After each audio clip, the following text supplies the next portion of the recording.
Ce que la plupart des gens imaginent des sorciers, se condense dans la conception suivante: il existerait des hommes qui maîtriseraient des pouvoirs foncièrement maléfiques, et dont la vie serait vouée à nuire aux autres. Le sorcier est très souvent une figure du soupçon.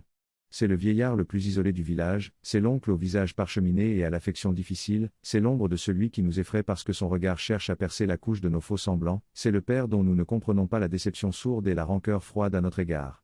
C'est celui qu'il est facile d'accuser, parce qu'il nous décharge de l'indésirable poids de la culpabilité que nous ne voulons pas ressentir devant nos propres échecs.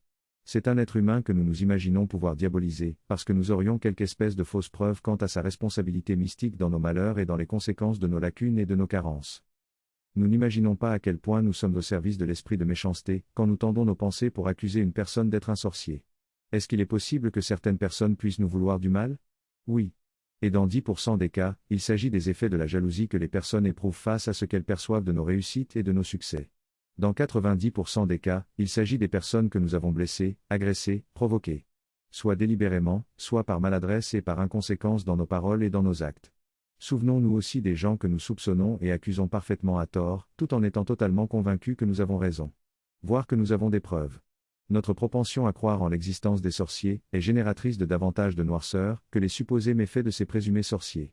Et quand nous réalisons qu'il nous arrive à nous-mêmes d'avoir de la colère, de la rancœur, de l'animosité, et de prononcer des paroles mauvaises envers certaines personnes, sans pour autant nous accuser nous-mêmes d'être un sorcier, nous pouvons, en réalisant cela, devenir beaucoup moins catégoriques dans notre manière d'accuser les autres d'être des sorciers.